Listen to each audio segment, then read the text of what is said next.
If we take a look back at the 90s and the early 2000s, it's pretty evident that guys had already figured out the best outfit formulas in menswear. Especially when you look at some of the random airport outfits, some of them are incredible. And I think we can learn a lot from what they were doing back then. So today I want to deep dive into a few of these 90s outfits and explain exactly why I think they worked so well. And also point out things that we can take from them to improve our outfits in 2026. Also, if I mention any specific pieces, I'll do my best to link them down in the description box below.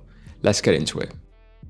So the outfits I'm really intrigued by are the paparazzi shots of celebrities in the 90s, particularly when they were traveling somewhere, usually in an airport, but sometimes just going out for shops or something. Not only are they a perfect time capsule of what was on trend back then, but they're a true representation of what people were actually wanting to wear. And it's even more interesting to study the celebrities because they have all the money in the world, meaning they could pretty much choose any pieces they liked. So the outfits they were wearing in their own time, for example when traveling, kind of show what they really liked and what was actually comfortable to wear for long periods of time. There are many things in fashion that look great, but are questionable from a wearability perspective because they just look super impractical. So yeah, when you see someone who can afford pretty much anything and these are the pieces they still choose to wear, that really says something. To a certain extent, that is still true today, although a lot of celebs these days seem to default to just sweatpants and sliders. Nothing wrong with that, but not quite as inspiring. I also find it fascinating that the majority of these 90s outfits have come right back round today. And actually, many of the specific pieces they were wearing back then didn't ever go out of style at all over all these years. What that says to me, and the whole crux of this video really,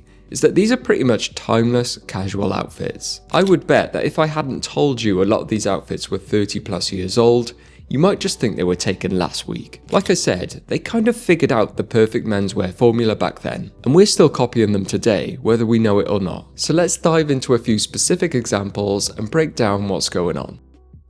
Surely the best place to start is this absolute banger from Nicolas Cage. Everything about this is just pure style. The leather A2 flight jacket kicks it all off. Very likely a horsehide shot 184 SM. They've been making leather jackets in the USA going all the way back to World War II. And as you can see, their army issue designs eventually got picked up by civilians due to how good looking they were. These A2 jackets in particular have never gone out of style. In fact, in 2026, they're as popular as ever. You can get them dirt cheap on eBay, and they look even better when they have some fading to them. Underneath that, he has just a plain black fitted t-shirt, classic. On bottom are a black pair of straight leg jeans. It's tempting to assume that they're Levi's 501s or 505s. However, they could well be some Wrangler cowboy cut jeans. And the reason I say that is because of the shoes he's wearing, which look like black leather cowboy boots. The Wranglers are pretty much made to fit well with cowboy boots, so I wouldn't be surprised if he's wearing them. As usual with these kinds of outfits, it's the extra details that take it to the next level. The Stuntmen's Association flat cap has no business looking that good in this outfit, and the way it's haphazardly hanging off his head makes it look even better. His huge leather satchel or duffel bag with literal scripts and videotapes spilling out of it is equal parts hilarious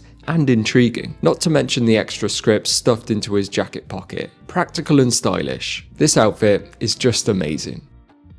Alright, let's go to a young Sean Penn next. I've seen this one so many times and it always catches my eye. There's just so much going on, so let's break it down. Of course, we need to start off with that coat. Some people might just think it's an oversized overcoat, but in fact it's a balmacan, which is a particular type of coat with raglan sleeves. This gives a much more relaxed and comfortable silhouette, perfect for travelling. It's very likely going to be a woolen or cashmere balmacan from Burberry or some other high-end brand. They were super popular in the 90s, and you can still find them for a great price secondhand today. Underneath that, he's gone for 2 layers. On the first layer, it's just a simple white t-shirt, but on top of that, he has a longer layer blue woolen cardigan. I love this kind of layering underneath a coat. Cardigans, shirts, even denim jackets. It takes it to the next level. On bottom, I'm sure they're not, but they kind of look like chef pants. Which is funny because I've seen a few brands coming out with literal chef pants as fashion items recently, and I can understand why. They've got a nice relaxed look and are no doubt comfortable for all day wear. I'm sure the ones Sean Penn are wearing are probably just patterned woolen trousers though. On feet, you just get a hint of a shiny leather shoe, probably a loafer, which just brings the whole smart casual comfortable vibe together.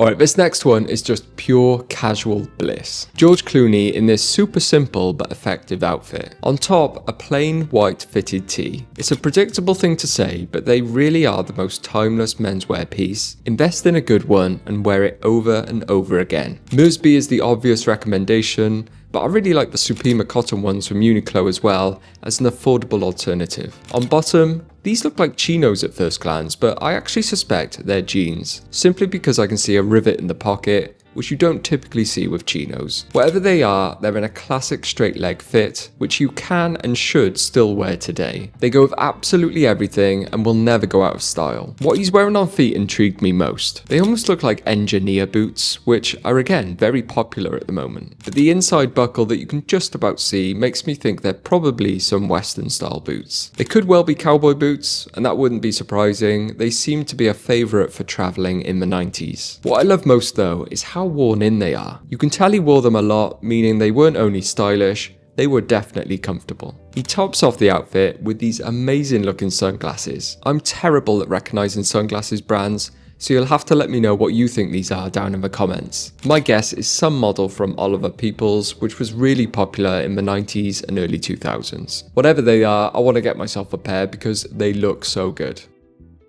Alright, I couldn't resist but to talk about this one from Joe Pesci. Again, so much going on. I absolutely love it, so let's break it down. The Cannes Film Festival tee, which would be a treasure of a vintage piece to own today, but it just looks so stylish here, tucked into those amazing shorts. It's hard to tell which shorts those are, but we can see that they're fairly long length, keeping in mind that Joe Pesci is quite short though, and that they have those pleats on the front which were really popular in the 90s, and have been making a comeback in recent years. The one brand that was putting out a lot of these were Ralph Lauren with their Tyler shorts. Very easy to find on eBay for a bargain. I've got like 4 or 5 pairs at this point, and they're going to be essential in summer. On feet, I'm not sure what those are, but they kind of look like Clark's desert boots. You don't see them worn with shorts often, but Joe is making it work here. As always, the accessories push this outfit onto the next level. The thin leather belt to get him that perfect fit on those shorts, and also create a visual break between top and bottom. Important when wearing dark colours. The sunglasses, the watch, the gold bracelet, and of course, the cigar. I'm assuming he's in an airport or maybe train station given the huge bag he's carrying around. And the fact that he's just strolling through when puffing on a cigar is hilarious to me.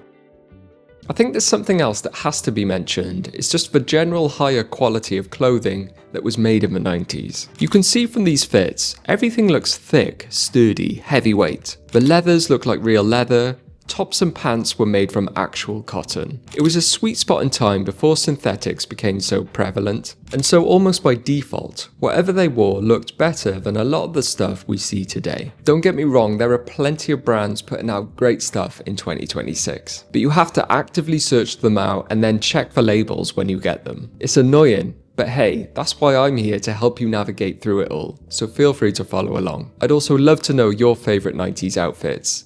Let us know down in the comments below, and maybe I'll cover them in a future video. But anyway, as always, thank you very much for watching, and I'll see you next time. Ta-ra.